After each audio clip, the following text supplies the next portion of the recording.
அனைவருக்கும் சிவன் சக்தி ஜோதிட சேனலின் அன்பான வணக்கங்கள். இன்னைக்கான ஜோதிட பதிவில் பார்க்க போகிறது சிம்மராசிக்காரர்களுக்கான பங்குனி மாத பலன்களை பற்றி தெரிஞ்சுக்க போகிறோம். பொதுவாகவே கிரகங்களினுடைய பெயர்ச்சியை போல கிரகங்களினுடைய சேர்க்கையும் மனிதர்களினுடைய வாழ்க்கையில் மிகப்பெரிய அளவில் தாக்கத்தை ஏற்படுத்துது. அதிலும் 2 அசுப கிரகங்களினுடைய சேர்க்கை பல விதத்தில் மோசமான தாக்கத்தை ஏற்படுத்தக்கூடியதாக அமைதுங்க. அந்த வகையில் மீன ராசியில் அசுப கிரகங்களான சனி பகவான் மற்றும் ராகு பகவானினுடைய சேர்க்கை நடக்க போகிறது. இதனால இந்த சிம்மராசிக்காரர்களினுடைய வாழ்க்கையில் பல விதத்தில் துன்பங்களையும் பிரச்சனைகளையும் எதிர்கொள்ள வேண்டியதாகவே இருக்கும். அதே சமயம் மற்றொரு புறம் பார்க்கும் பொழுது 30 ஆண்டுகளுக்கு பிறகு மீன ராசியில் பார்த்தீங்க அப்படின்னா சனி பகவான் மற்றும் சூரிய பகவானினுடைய சேர்க்கையும் நடைபெறுகிறது. இந்த சேர்க்கை அப்படிங்கிறது மீன ராசியில் நடைபெறக்கூடிய பட்சத்தில் இது தங்களினுடைய தனிப்பட்ட வாழ்க்கை, வேலை, தொழில் சார்ந்த விஷயத்தில் பிரச்சனைகளை சந்திக்க வாய்ப்பை ஏற்படுத்தும். அது மட்டும் இல்லாமல் பண இழப்பு, செலவு அதிகரிக்கிறது அப்படின்னு சில சிக்கலான சூழ்நிலையும் அது உருவாக்கும்.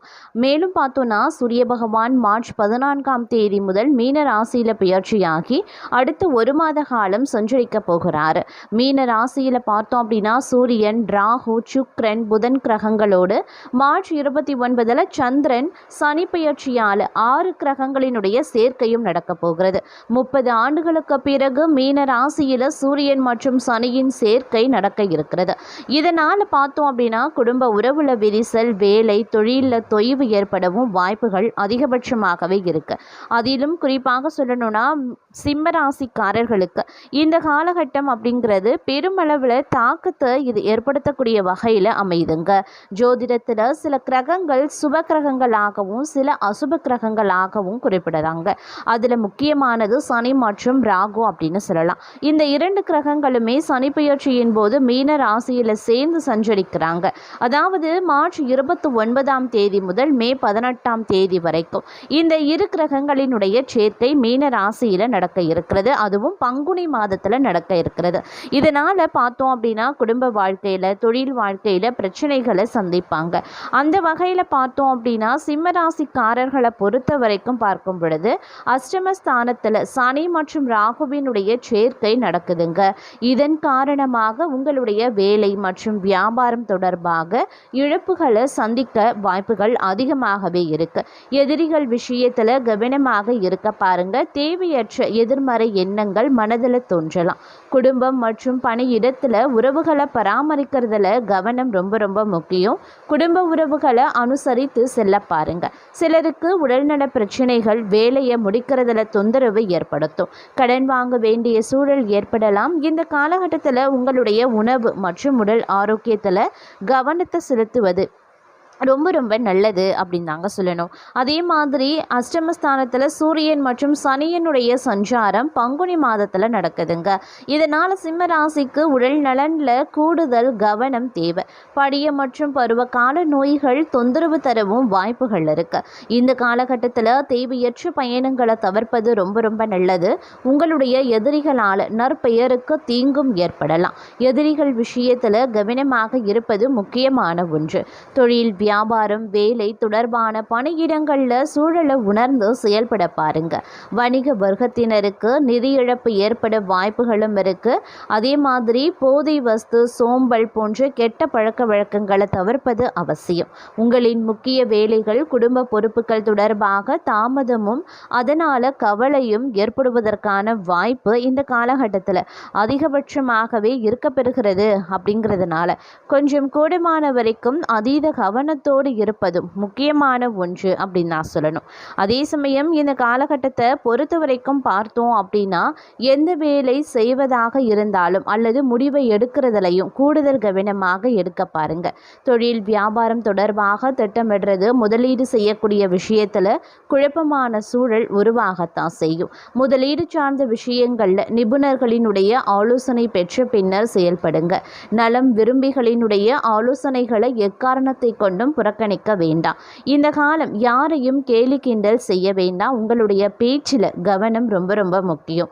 அதே மாதிரி உடல் நலம் தொடர்பான பிரச்சனைகள் ஏற்படவும் வாய்ப்புகள் இருக்குது. மூதாதைய சொத்து தொடர்பான சில தடைகளும் உருவாகலாம். காதல் உறவில் கவனமாக இருங்க. திருமண வாழ்க்கை மகிழ்ச்சி நிறைந்ததாகவும் இருக்கப்பெறும். அதே மாதிரி இந்த காலம் ஓரளவுக்கு அதிர்ஷ்டமானதாகவும் மங்களகரமானதாகவும் அமைய பெற்றாலும் அசுப கிரகங்களினுடைய தாக்கம் சிக்கல்களையும் போராட்டங்களையும் மற்றொரு புறம் ஏற்படுத்த செய்யும். அப்படிங்கிறதுனால உஷாராக இந்த காலகட்டத்தில் திட்டமிட்டு செயலாற்ற வேண்டியதும் அவசியம். அதற்கு ஏற்றவாறு தங்களை தாங்கள் தயார்படுத்தி கொள்ள வேண்டியதும் முக்கியமான ஒன்று. மற்றொரு புறம் உங்களினுடைய திட்டமிட்ட வேலைகள் அனைத்தும் சரியான நேரத்தில் முடிக்க நீங்கள் சிரமப்பட வேண்டியதாகவும் இருந்தாலும் இறுதியில் சரியான விகிதத்தில் முடித்து விடுவீங்க. அதே மாதிரி தொழில் மற்றும் வணிகம் தொடர்பான பயணங்கள் செல்லவும் வாய்ப்புகள் இருக்கு. இந்த பயணங்கள் மூலமாக அனுகூலங்கள் உருவாகவும் வாய்ப்புகள் இருக்கு. அதே மாதிரி நண்பர்கள் மற்றும் நலம் விரும்பிகளுடைய உதவிகள் வாழ்க்கையில் முன்னேற்றத்திற்கான வாய்ப்புகளை தருங்க. வேலையை மாற்ற நினைப்பவர்களுக்கு எதிர்பார்த்த நல்ல வாய்ப்புகள் கிடைக்கவும் வாய்ப்புகள் இருக்குது. உங்களுடைய உடல் நலம் மற்றும் உணவு விஷயத்தில் சிறப்பு கவனத்தை செலுத்துங்க. சிலருக்கு உடல் மற்றும் மன அழுத்தம் ஏற்படவும் வாய்ப்புகள் இருக்குது. காதல் விஷயத்தில் சாதகமான சூழல் நிலவும். திருமண வாழ்க்கையில் உறவு வலுப்படவும் ஆரம்பிக்கும். அதே போல் நற்பலன்கள் கூடுதலாக நீங்கள் உழைக்க வேண்டியதாகவும் இருக்க பெறலாம். எல்லா விஷயத்திலையுமே அதீத எச்சரிக்கையுடன் இருக்க வேண்டியது அவசியம். எதிரிகளை எளிதாக கையாள முற்படுவீங்க. நீதிமன்ற வழக்குகள் தங்களுக்கு சாதகமானதாக அமையவும் வாய்ப்புகள் இருக்கு.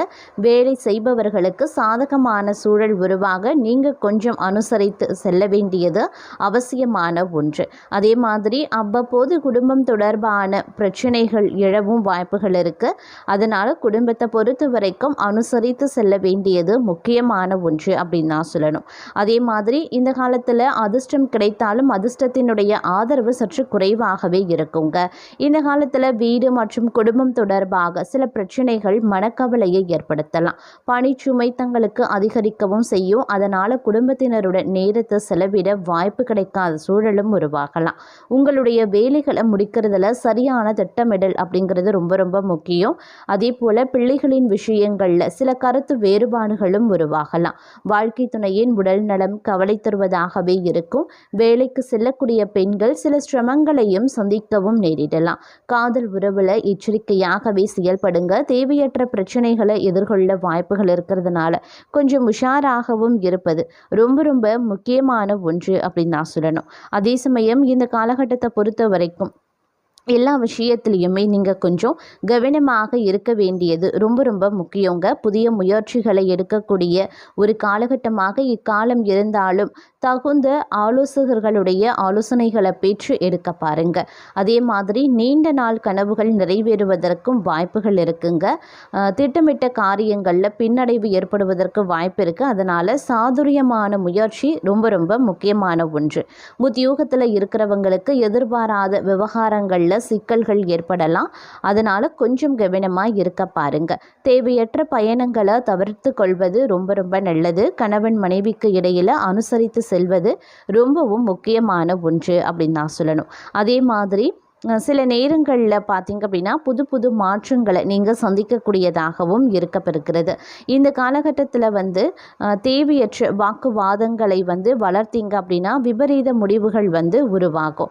அதனால் கணவன் மனைவிக்கு இடையே ஒருவரை ஒருவர் வெட்டு கொடுத்து செல்வது நலம் தரும் அப்படின்னு சொல்லலாம். புதிய முயற்சிகளுக்கு குடும்பத்தினரினுடைய ஆதரவை பெறுவது ரொம்ப ரொம்ப நல்லது. ஆரோக்கியம் ரீதியான வீண் செலவுகள் ஏற்படும். அப்படிங்கிறதுனால ஆரோக்கியத்தில் கூடுதல் அக்கறை செலுத்துவதும் நல்லது. வழக்குகளில் சாதக பலன்கள் உண்டாக பெறுங்க. அதே மாதிரி நீங்கள் எளிதாக குடும்ப தேவைகளை பூர்த்தி செய்து விடுவீங்க. பொருளாதார ரீதியான முன்னேற்றம் ஏற்றம் இறக்கமாகவே இருக்கும் அப்படின்னு சொல்லலாம். அதே மாதிரி தொழில் தொடங்க நினைக்கிறவங்களுக்கு இது ஒரு நல்ல காலம் கிடையாது. அதனால் முடிஞ்ச வரைக்கும் புதிய முயற்சிகள் புதிய தொழில் தொடங்கிறது இந்த மாதிரியான விஷயங்களை தற்போதைக்கு அறவே தவிர்ப்பது அப்படிங்கிறது ரொம்ப ரொம்ப நலம் தரக்கூடிய ஒரு விஷயம் அப்படின்னு சொல்லலாம். அதே சமயம் மற்றொரு புறம் பார்த்தோம் அப்படின்னா இந்த காலகட்டத்தில் எல்லா விஷயத்துலேயுமே ஏற்றத்தாழ்வுகள் இருக்கும். அப்படிங்கிறதுனால கொஞ்சம் கூடுமான வரைக்கும் அதீத கவனத்தோடு செயல்பட பாருங்க. ஒரு சிலருக்கு பெண் சாபம் ஏற்படுவதற்கான வாய்ப்பு இருக்கிறதுனால கொஞ்சம் உஷாராகவும் இருக்க பாருங்க. இளம் வயதினருடைய காரணமாக அவர்கள் மூலமாக தங்களுக்கு அவமானங்களும் ஏற்பட வாய்ப்புகள் இருக்கிறதுனால இளம் வயது உடையவர்களிடத்துல பேசும்போதும் பழகும் போதும் சற்று உஷாராக இருங்க. உங்களுடைய தனிப்பட்ட விஷயங்களையோ அல்லது வாழ்க்கையை சம்பந்தப்பட்ட எந்த ஒரு விஷயங்களையோ தொழில் சார்ந்து வேலை சார்ந்த விஷயங்களையோ அவர்களிடத்துல பகிர்ந்து கொள்ள வேண்டாம். அதுவே உங்களுக்கு பிரச்சனையாகவும் முடியலாம், மற்றொரு புறம் அவமானத்தையும் ஏற்படுத்தலாம். அதனால கொஞ்சம் கூடுமான வரைக்கும் அதீத கவனத்தோடு இருப்பது ரொம்ப ரொம்ப முக்கியமான ஒன்று அப்படின்னு நான் சொல்லணும். அதே மாதிரி சக ஊழியர்களால் பிரச்சனைகள் ஏற்படும். உங்களினுடைய வேலை தொழில் தொடர்பாக நிறைய போராட்டங்கள் இருக்கும். திருமணமானவர்கள் தங்களுடைய வாழ்க்கையில் துணையுடன் சில பிரச்சனைகளை சமாளிக்க வேண்டியதாக இருக்கும். துணையுடன் கருத்து வேறுபாடுகளும் ஏற்படலாம். அது மட்டும் இல்லாமல் செலவு நிதி இழப்பு சந்திக்கவும் நேரிடலாம். உங்களுடைய உடல் நலனில் சிறப்பு கவனத்தை செலுத்த பாருங்க. உங்களுக்குரிய பரிகாரம் தினமும் முருகப்பெருமானை வழிபடுவது சால சிறந்தது. அம்மன் வழிபாடு மிக மிக நன்மையை ஏற்படுத்தும்.